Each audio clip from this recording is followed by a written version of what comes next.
వాళ్ళు అడిగారు అంటే మగవాళ్ళు తప్పు చేస్తే ఆడవాళ్ళకి శిక్ష పడుతుందనా అని. అది నేను చెప్పను, రామాయణం చెప్పింది అనుకుంటే తీసుకోండి మీరు అన్నాను. ఇక్కడ ఆడవాళ్ళు శిక్ష పడకపోయినా ఆడవాళ్ళకి శిక్ష పడుద్ది కదా. అదే కదా. ఇక్కడ మాత్రం కాదు, అదే రామాయణం కూడా బ్లేమ్ ఎవరు అగ్ని పరీక్ష ఇవ్వాల్సి వచ్చింది. అది అందుకే నేను ఇక్కడ సీతాదేవి తప్పు చేయలేదు. ఓకే, ఇక్కడ సీతాదేవి తప్పు చేయలేదు కానీ శిక్ష పడిందని చెప్తున్నారు మీరు. అవును. ఎప్పుడు ఎన్నోసార్లు కూడా ఇప్పుడు రేపు గురించే మాట్లాడుతున్నారు సొసైటీలో. రేప్ కి కూడా అమ్మాయి మిస్టేక్ అంటారు కదా. అంటే సొసైటీ ఇప్పుడు సీత గారు ఉన్నారు, అమ్మాయి కాదు అక్కడ మిస్టేక్, అమ్మాయి వేసుకున్న డ్రెస్. అదే కదా. సో ఇప్పుడు ఎలా అయిపోయిందంటే అదే ఇప్పుడు అబ్బాయిలకి సెల్ఫ్ కంట్రోల్ లేకపోవడం తప్పు కాదంటారు. ఇప్పుడు రేపిస్ట్లు అంటే ఇప్పుడు మళ్ళీ మనం చెప్పినట్టు సినిమాలో చంపేటప్పుడు కత్తిలో చంపేస్తారు, బ్లడ్ షెడ్ చేస్తారు. ఇప్పుడు ఎంతో మంది కామెంట్ సెక్షన్ ఏసీపీగా మీరు ఇలా మాట్లాడకూడదండి. ఇప్పుడు మనం కామెంట్ సెక్షన్ లో చూడండి, యూట్యూబ్ లో ఒక అమ్మాయి గ్లామరస్ గా డ్రెస్ అయి ఉంటే కింద రాసే కామెంట్స్ ఏ రేపిస్ట్ కింద తక్కువ ఉంటాయి. వాళ్ళకి ఛాన్స్ ఇస్తే రేప్ చేసేలాగే ఉంటారు వాళ్ళు. కామెంట్స్ ఎలా రాస్తారు, ఎలాంటి వర్డ్స్ వాడుకుంటారు. ఆ అమ్మాయి ఆ టైంలో ఎందుకు వెళ్ళింది, ఆ అమ్మాయి అలాంటి డ్రెస్ ఎందుకు వేసుకెళ్ళింది, ఈవెన్ అక్కడ ఉన్నది మళ్ళీ ఆ కామెంట్ లో మేజర్ గా ఉండేవాళ్ళు ఆడవాళ్ళు. సో ఇప్పుడు మనం చెప్పిన డైలాగ్ కి ఆన్సర్ ఎక్కడుంది? మన సొసైటీలోనే. అగైన్ ఇమోషన్ మన సొసైటీలో, మన ఇంటి లోపల, మన మైండ్ లోపలనే ఉంది దానికి ఆన్సర్. ఎస్. సినిమా అంతా అయిపోయిన తర్వాత ఎండ్ ఒక టెక్స్ట్ రాశాను నేను, వాయిస్ ఒక మూవీ అయిపోయిన తర్వాత మేడం డైలాగ్తో ఎండ్ అవుతుంది, మెయిన్ ఎమోషన్తో ఎండ్ అవుతుంది. ఒక టెక్స్ట్ రాసా. అది ఒక 65 years ఏజ్ పీపుల్, 3-4 members, కొంతమంది లేడీస్, ప్రొడ్యూసర్ గారి ఫ్యామిలీ మెంబర్స్ వాళ్ళు మూవీ చూసినప్పుడు ఆ ఎండ్ ఏదైతే ఉందో అది చదివిన వెంటనే క్లాప్స్ కొట్టారు. కొట్టిన వాళ్ళు నాకు ఒక చిన్న సజెషన్ ఇచ్చారు. అది ఏదైతే మీరు మీ ఇది చెప్పారో అక్కడ ఆ రూపంలో చెప్పారో దాన్ని ఇంకొంచెం సేపు డ్యూరేషన్ పెంచండి అని అడిగారు వాళ్ళు. అదే మెయిన్, అది రీచ్ అవ్వాలి అందరికీ అని చెప్పారు. అది అంటే ఇప్పుడు ఈ సొసైటీ అనుకుంటున్నాం కదా, అస్తమానం సొసైటీ కాదు ఇంకా చాలా వాటికి లింక్ ఉండే ఇది, అదే ఎండ్లో చెప్పాను అనమాట. ఓకే. మేఘా చౌదరి గారు ఎంతవరకు అంటే తనని ఎలా సెలెక్ట్ చేసుకున్నారు? మేఘా చౌదరిని క్యారెక్టర్ బాగుంటుంది. తన ఫస్ట్ మూవీ తను కూడా కాదు, తను చేసింది చాలా మూవీస్ చేసింది. ఓకే. తెలుగులో చేసింది, బెంగాలీలో చేసింది, బెంగాలీ, తమిళ్ చేసింది. తమిళ్ అర్జున్ రెడ్డి తనే బాలాగారు, డైరెక్టర్ బాలాగారు మూవీ, విక్రమ్ గారు అబ్బాయి అర్జున్ రెడ్డి తను తీసుకోవడం జరిగింది. అంటే ఈ క్యారెక్టర్ కి తనకు కరెక్ట్ గా సరిపోతుందనా, లేకపోతే ఇంతకు ముందు అర్జున్ రెడ్డి, తమిళ అర్జున్ రెడ్డి చూస్ చేశారు కదా? లేదు, యాక్చువల్లీ చూస్తున్న ప్రాసెస్లో ఇన్నోసెంట్ లుక్, డీసెంట్ లుక్, అది మన ఫ్యామిలీ అంటే న్యూలీ మ్యారీడ్ ఉమెన్ క్యారెక్టర్ అనమాట. మ్యారీడ్ అయిన తర్వాత నుంచి కథ స్టార్ట్ అవుతుంది ఆ క్యారెక్టర్కి. సో ఆ లుక్ అది సెట్ అయ్యింది. ఒక డైలాగ్ ఉంది అక్కడ, నేను బస్ ఎక్కాను, బస్ నెంబర్ పంపిస్తాను, అది ఎక్కడికి రావాలో, ఎక్కడ దిగాలో. మీరు చెప్పేయకూడదు, వాళ్ళు అనుకుంటారో వదిలేద్దాం.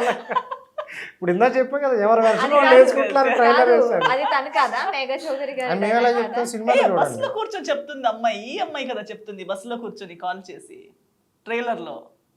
అది వాళ్ళు అనుకున్నదండి, వాళ్ళు ఏదో ఏమనుకుంటున్నారో అనుకునే వాళ్ళు. కన్ఫ్యూజన్ అంటే ఎలా కన్ఫ్యూజన్ ఉంది అంటే, ఓ పక్క మేఘా చౌదరి గారు రేపు సర్ప్రైజ్ ఉంటే ఫీల్ అవుతారు. నేను ఒక ఆయన కథ వేసుకున్నాడు కదా, ఒక లైన్ కథ చెప్తారు కొత్త కథ. అవునా?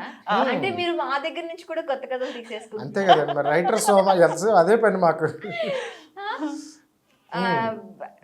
నేను వచ్చే మరదలు, హీరోకి మరదలు మేఘా చౌదరి గారా లేకపోతే ఇంకెవరు అక్కడ? 19th చెప్పేస్తాను, 19th వరకు టైం చెప్పేస్తాను. ఇంకెంతండి, 6 days కదా, 6 days కదా. కన్ఫ్యూజన్ తో థియేటర్ వరకు ఆడియన్స్ కన్ఫ్యూజన్ కాదు, అది కన్ఫ్యూజన్ కాదు, క్యూరియాసిటీ. అది చూడాలి, అదేంటి, అది అయి ఉంటుందా. మరదలైతే ఏంటి కథ, ఇంకోటి వైఫ్ అయితే ఏంటి కదా అని ఒక 2 వెర్షన్స్ ఉంటాయి కదా మీకు. క్లారిటీ వచ్చింది ఇక్కడ, ఒక 2 వెర్షన్స్ వేసుకుంటారు కదా. మరదలు వెయిట్ చేసింది, పెళ్లి ఇంకొకరితో అయ్యింది, పెళ్లి చేసుకునే అమ్మాయి మోసం చేసింది, వేరే లెవెల్కి వెళ్ళిపోతున్నాయి స్టోరీస్ అన్ని. కాదా, అస్సలు కాదా. కాదు కాదు. ఇంత ఈజీగా గెస్ట్ చేయగలిగితే మనం ఇంత ధైర్యంగా ఇలా సినిమా గురించి మాట్లాడము. సో డెఫినెట్లీ మీరు గెస్ట్ అయితే చేయలేరు. అది కూడా ఉంది కదా కింద. It is not what you think. Trailer ఎండలో ఒక లైన్ వేసాను కింద క్యాప్షన్, గుర్తుందా? yes ఇదే it is not what you think. Okay, నేను అది అంత ట్రైలర్ ఎండ్ షాట్ లో. మరి ట్రైలర్ అంత ఇంపార్టెంట్ కాదు, ఆ ఎండ్లో వేసిన ఆ వన్ వర్డ్ ఇంపార్టెంట్. ఒకసారి చూసేనా? అవసరం లేదు, చెప్పేస్తాను. Not just who you think, not just Who you who you think. Think. Who you think. Okay, అంటే మీరు అనుకుంటుంది ఏది నిజం కాదు. అనుకుంటున్నది ఏది నిజం కాదని కాదు, మీరు అనుకున్నది ఏది కాకపోవచ్చు, లేదా మీరు అనుకునేది కాదు. మీరు అనుకున్నది ఇప్పుడు ఏది మీరు కాదు. ఒక మీరు ఒక కథ curiosity- చెప్పారు ఇప్పుడు. అది కాదు, ఒక కన్ఫ్యూజన్ తో కూడిన క్యూరియాసిటీతో కూడిన ఒక కథని ప్రేక్షకుల ముందుకు తీసుకెళ్ళబోతున్నారు. కన్ఫ్యూజ్ అయ్యారా మీరు? ఇక్కడ ఎవరి క్యారెక్టర్ ఏంటి అని కూడా ఒక్కటి మాత్రమే టాపిక్ తెలుసు. లో కాదు, నేను ACP ట్రైలర్ చూసి మాత్రమే. అది చాలా క్లారిటీగా ఉంది అందరికి, అది ఒక్కటే క్లారిటీగా ఉంది. కాదండి, అది కాదు, మనం అందుకనే ఇంటర్వ్యూలో ఇక్కడ కన్ఫ్యూజ్ అవ్వడం కాదు. వాళ్ళిద్దరిని కాకుండా మిమ్మల్ని కూర్చోబెట్టినట్టున్నారు డైరెక్టర్ గారు. కాదు మీరు మన టాపిక్ లో వల్ల కన్ఫ్యూజ్ అయ్యింది కాదు, ట్రైలర్ లో కన్ఫ్యూజ్ అయ్యారా? ట్రైలర్ ట్రీజర్ లో కూడా కన్ఫ్యూజన్ ఉంది. అంటే- అక్కడ నా గురించి 4 years గా, నేను 6 years గా జాబ్ చేస్తున్నాను, నా గురించి 4 years గా నా మరదలు వెయిట్ చేస్తుంది. సడన్ గా ఇంటి నుంచి ఫోన్ వచ్చింది, ఇంకో అమ్మాయి అక్కడ మళ్ళీ ఇంకొక అమ్మాయి కనిపించింది.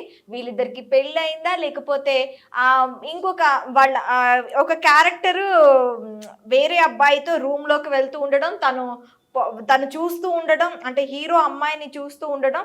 మళ్ళీ ఇదొక, అసలు ఎవరు హీరో, ఎవరు హీరోయిన్, ఎవరు ఇక్కడ మరదలు అనేది కంప్లీట్ గా ఒక కన్ఫ్యూజ్డ్ బౌల్ గా ఉంది నాకైతే. థ్యాంక్స్ చెప్పాలి, అవును. ఎంత కాన్సన్ట్రేటెడ్ గా చూసారు. ఇంత మీకు నేనే థ్యాంక్స్ చెప్తున్నాను, చూడలేదు. అవును, నిజంగా. హార్ట్ఫుల్ గా థ్యాంక్స్ చెప్తున్నాను మీకు. Welcome, always welcome. ఇందులో నాకు ఇంకో కథ కూడా ఇచ్చారు, థ్యాంక్ యూ. ఇంకో కథ. అవునా? నెక్స్ట్ మళ్ళీ నేను కథ ఇచ్చానని చెప్పి డైరెక్టర్ గారు చెప్తారు, ఈగర్లీ వెయిట్ చేయండి. ఓకే, ఆ కన్ఫ్యూజన్ కి చిన్న క్లారిటీ ఇవ్వండి. ఎవరు హీరోయిన్, ఎవరు హీరో? అందరూ హీరోయిన్లే, అందరూ హీరోయిన్. నా సినిమాలో 3 హీరోయిన్లు, ప్రతి పాత్ర హీరోనే, ఎస్తర్ ప్రతి గారు, పాత్ర హీరోయినే. మెగా, ఇంకొక అమ్మాయి, అంతే హీరోలు. 2 హీరోలు. There all tracks. ఇప్పుడు మీరు ఇంకో పోస్టర్ చూస్తుంటారు, ఇలా పోర్షన్స్ ఉన్నాయి కదా, అందరికి వాళ్ళ ట్రాక్ లో వాళ్ళు ఉన్నారు. Okay, so every track is ఆ ట్రాక్ లో వాళ్ళే హీరో. ఓకే. అలా సో అన్ని ట్రాక్స్ ఎలా కొలైడ్ అవుతాయి, ఒకరికొకరు ఎలా కనెక్ట్ అవుతాయి అనేది సినిమా. కంప్లీట్ గా మీరు చెప్తున్నట్టు సొసైటీకి సంబంధించి, ఆ సొసైటీలో మనకి ఏం కనిపిస్తుంది అనేది, అంటే ఒక చుట్టూ అరౌండ్ పీపుల్, ఒక పర్సన్ చుట్టూ ఉన్న అరౌండ్ పీపుల్ యొక్క emotions, how he play with others అనేది ఈ కథ సారాంశం, అంతేనా? ఇప్పుడు ఇదే సొసైటీలో అందరూ ఉన్నారు, అందరూ ఒకలా ఉండరు కదా. అవును, సొసైటీ ఉంది, ఈ సొసైటీలో ఉన్న అందరు చుట్టూ ఉన్న వాళ్ళు ఒకలా ఉండరు. అవును, వాటి వల్ల ఎఫెక్ట్ అయ్యే ఎమోషనే ఈ కథ. ఓకే. అది అంటే ఒక చిన్న క్లారిటీ అయితే వచ్చింది. వచ్చిందా? ఒక హీరో చుట్టూ జరుగుతున్న పరిణామాలకు సంబంధించి ఏదో జరిగింది, ఆ జరిగిన దాన్ని మనం థియేటర్లో ఖచ్చితంగా చూడాలి. సో మీకు కూడా నాలాగే క్యూరియాసిటీ, కన్ఫ్యూజన్ ఇవన్నీ ఏమైనా టీజర్ ట్రైలర్లో కనిపిస్తే ఖచ్చితంగా April 19 థియేటర్స్కి ఒక్కసారి వెళ్ళండి. ఈ కన్ఫ్యూజన్కి అండ్ ఆ క్యూరియాసిటీకి చెక్ పెట్టేసేయండి. సార్,